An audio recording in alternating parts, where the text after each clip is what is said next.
Good afternoon, good morning, good evening, ladies and gentlemen, depending on where you're joining us. Myself and Niall here. We are here in, I suppose, final prediction mode for the well, I suppose the super fight really is taking place tomorrow. Undisputed fight is taking place in Dublin between Katie Taylor and Chantelle Cameron. Niall, first off, thank you very much for joining me. Without obviously spending too much time going through the fight, I think obviously everyone knows who these two are. Everyone knows what happened in the first fight.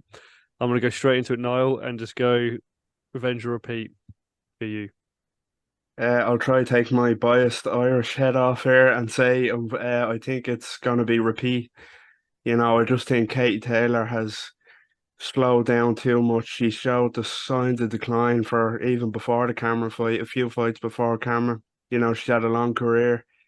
She's, very kind of a style kind of based on using your legs and moving around the ring a lot. So I just think she's on the back nine now. She's declined too much and take nothing away from Cameron. She's brilliant and she's just too big and too well rounded for Katie Taylor and too young. So yeah, repeat for me.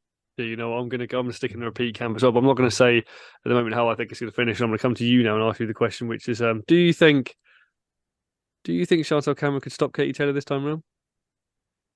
I don't, to be honest. I know there's kind of a few people are saying that the stoppage kind of looks likely this time around, but I just don't think so. I think like she can punch a bit, and as I say, she's a bigger woman, but I can't see her stopping Katie Taylor. I think if she was to go to Dublin and stop Katie Taylor, it'd be a huge statement, to be honest. I think we'll save our official predictions for the end, but in terms of the stoppage, I'd be surprised to see that, to be honest, because she didn't really, I can't say she hurt her too much in the first fight. She beat her comfortably, but she didn't really buzz her to the point of looking like it was she was going to be stopped.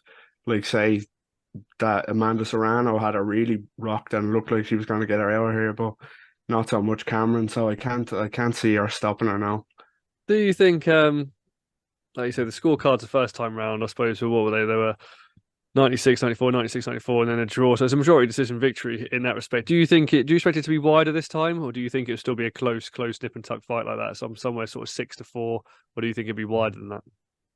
It's an interesting question because I do think in terms of the fight, I think it's going to be a wider, more comprehensive win for Chantelle Cameron. But as you mentioned, the scorecards were quite close to last time, so that will have to be quite, I don't want to say worrying, but quite concerning for Cameron that she will have to kind of beat her more decisively this time and maybe even get the stoppage that we talked about because that first fight was too close for me. Even as a proud Irishman, I think that was the scorecards were quite unfair there. So yeah, I think Cameron will know that Taylor doesn't need to up it massively to kind of get that swing with the judges.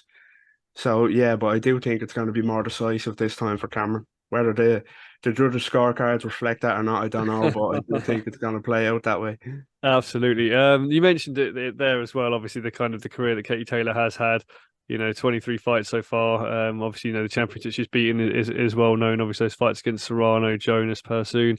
Um, do you think if Katie Taylor does lose this fight, that there's retirement? Should it be retirement? Will it be retirement? And if not, who would you like to see her fight next? I do think it should be retirement, to be honest, if she loses this. As I mentioned, she's showed signs of decline for the few fights before Cameron, taking nothing away from what Cameron done and how she beat her, but she's had a really long career, amateur and pro, in multiple sports too. She's been going for what seems like an age. So yeah, and she's done it all.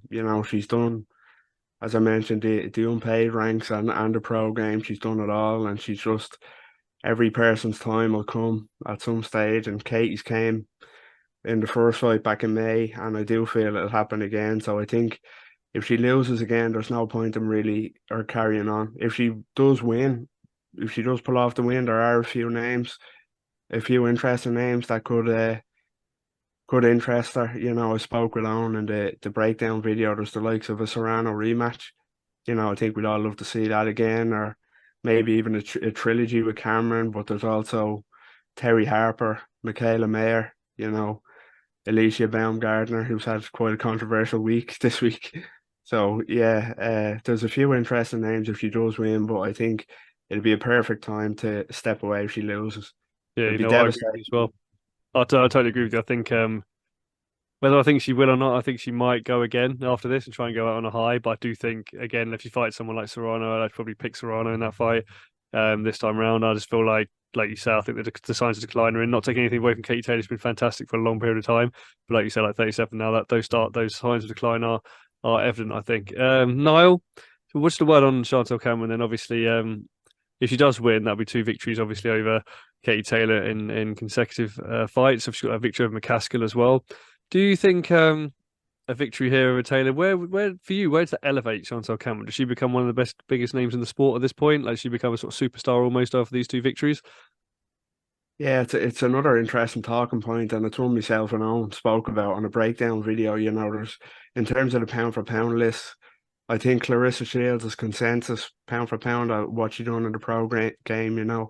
The undisputed titles and the style and the class that she shows. But I'll say it again. I think in terms of single wins, I think like nobody has a win like Kate Taylor in the pro game.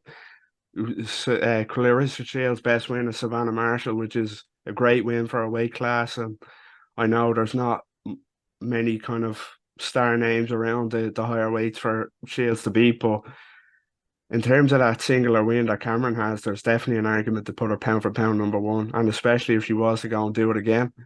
To have two wins over Kate Taylor is immense, especially in Ireland. So I Yeah. think she'd solidify herself as pound for pound number one if she wins this fight tomorrow. No, I too much with you. I agree with you. I think, especially like you say, that she's had those fights in Ireland as well. When anyone was sort of thinking, if it's kind of a close fight, obviously the loss will come in. So it shows how sort of dominant she's been to take the points there. Niall, let's wrap it up here. But as you said, we're going to go with official predictions sort of at the end. I think we've alluded to the fact that we fancy Chantelle Cameron here to win, possibly on points. But I suppose what we're going to ask you really, Niall, is whether that's going to be a UD, an MD, or how you roughly see it breaking out sort of round by round. Do you reckon it's going to be sort of a 7-3 and 8-2? How do you see it going? A UD for Cameron for me. It's a heart versus head this one for me, but yeah, I just think Cameron's too big and too skilled. She really used her strength well the last time against the ropes with her strong jab. So I just think Taylor's slow too much and Cameron is too young and too big. So a UD, maybe 7-3, I'll say. Yeah, 7-3 Cameron. Oh, there's going to be no disagreements here. It's not been through this video. I actually agree with you fully. I think 7-3 is probably about right. I think it'll be wider than it was the first time round.